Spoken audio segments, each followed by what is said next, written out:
Hey guys, how's it going? It's the Crypto Analyst here, and I hope all of you guys are having a good morning, evening, wherever you guys are from. And welcome to another Bitcoin technical analysis video. And Bitcoin is currently breaking out right now. We talked about this falling wedge that we saw in our last video, but it was showing a little bit of mixed emotions between the candle body charts and the indicators and oscillators. So today, we're going to be talking about what exactly it's doing, where we expect it to go from here, and why it broke out in the first place. So if you guys are interested, go and stick around for the video. And do not forget to hit the like and subscribe button, as it does help out the channel a lot. But that being said, let's go ahead and jump right on into this Bitcoin technical analysis. So first things first, guys, of course we did have this falling wedge. I mentioned this through our Patreon. I also mentioned this in the Discord. If you guys are a part of that, we've been talking about this because originally we thought, maybe it could form some sort of a descending triangle. That turned out not to be the case, and in fact we are forming this falling wedge, and that's what we decided that it was going to be. Now, as I mentioned in the last video, I'd like to see it get rejected, come back down to at least some form of support, and sure enough, we did do that because we touched our first support. If we zoom out, this is part of a larger scale picture that we'll talk about in a little bit, but we are holding this support, getting a nearly double bottom over here, immediately finding our way back up, breaking through resistance, and sure enough, as soon as we broke through resistance, we did see this nice climb in price action from the breakout being around 3,200 to all the way around 35,500 right now. So it's about a $300 price move, which isn't that bad for Bitcoin in its current state. It's good to show that it's still respecting the TA and getting some life in it. The volume again is good to see because we saw the volume falling off, and as a lot of people thought that this was going to have another leg down here, this is a bullish formation and continuation pattern on Bitcoin. A falling wedge is always bullish, and while it does not always play out to be bullish, the pattern within itself is always going to be bullish. So the falling wedge pattern is bullish, but that does not mean it can always succeed, because sometimes these patterns, as we know, they can fail and they don't always have to play out correctly, but the pattern in itself does not change, and at no point does a falling wedge really become a bearish pattern over here. Now, we mentioned that the RSI and the MACD were showing lower levels, of positive momentum over here, seeing each swing high was getting progressively lower and lower on our MACD. And what does this mean? Well, we saw that meant bearishness a little bit, but at the same time we saw that the candle chart was showing bullish, bullish divergence. So what does this mean? Well, as always, and we mentioned this in the last video, guys, candle charts hold precedence over indicators and oscillators. So even though this was showing bearish divergence, this does not mean it was bearish, because the candle charts have precedent over what's on the MACD and what's over on our RSI over here. Now, to take note, we did say that both of these did get pretty neutral over here, in that indeed it was looking like it could go either way, and that's why we said this was secretly bullish, because of the fact that it was a bullish formation pattern on your candle charts, and that's where we are really getting our major indicator over here. Now, let's go ahead and take note and break down how this broke out and why this broke out,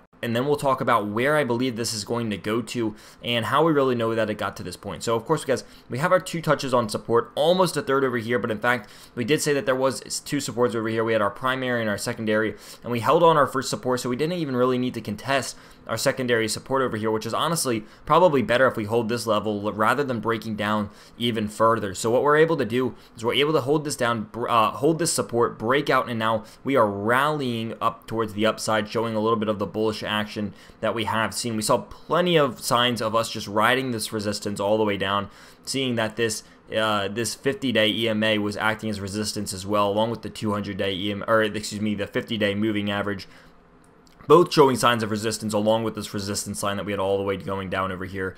Now, where is this going to go next? I think that's probably the thing that a lot of people are asking, because now that we are broken out, one of the things that I like to use is the Fibonacci, or the fib retracement that we see over here. So let's just say, first things first, let's go ahead and look at this as if this was our swing high to our swing low. So if we are going at this from a fib retracement level, we're gonna try to get something along the lines of our swing low to our swing high of the falling wedge, because that's what we're considering for why this breakout occurred. And in order to do that, we're gonna go ahead and first things first, draw up this fib to show, well, okay, if we did have our swing low down here, we're gonna go ahead and put this fib right to here at the bottom of this, and we're gonna make sure it goes all the way up to the top. And this is probably gonna come out to the 618, and sure enough, we see it bounce up the 618, a very common retracement retracement level for any kind of breakout, for any kind of reversal.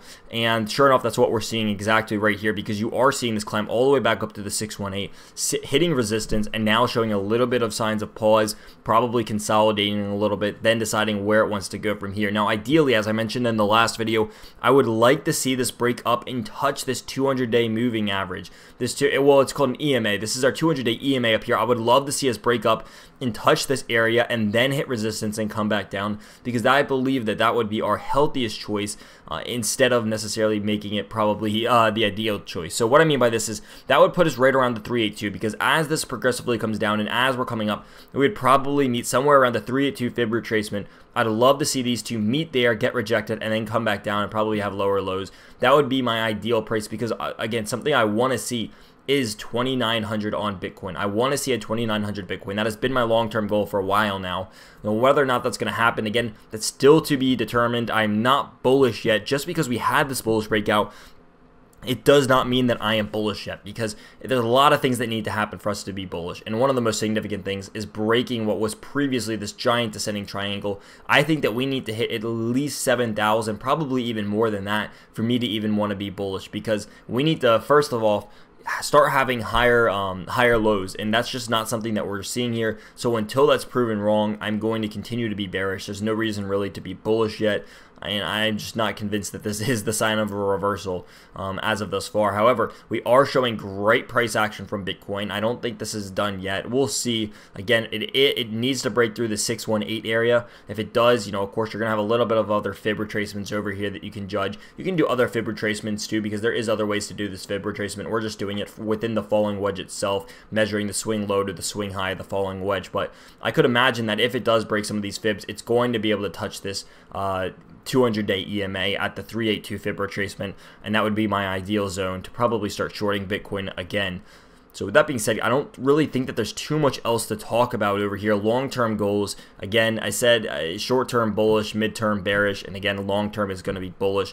This is our short-term. It's playing out still. It's doing well, and everything is going according to plan so far. So if you guys did enjoy the video, do not forget to hit the like and subscribe button, as it does help out the channel a lot. And if you guys want to learn more about technical analysis and get really more of an insight on Bitcoin, do not forget to go ahead and take a look over at the Patreon. There is still room for early adopters, and if you guys want to join that, it's at a discount price for the first few people who join. And what I do over there is I give a little bit more insight on technical analysis and a little bit more insight on blockchain and Bitcoin and what's happening. But I also teach technical analysis. So that's one of the new things that I've added over there, is that I've been teaching formation patterns like a falling wedge, ascending and descending triangles, downwards and parallel channels, stuff like that, head and shoulders. So there's a lot of cool stuff over there that I've been teaching to some of the Patreons, and it's been working out pretty cool so far. So if you guys are interested, a link will be in the description if you guys want to check that out. But until next time, guys, I appreciate you guys so much for watching, and I will see you guys in the next video.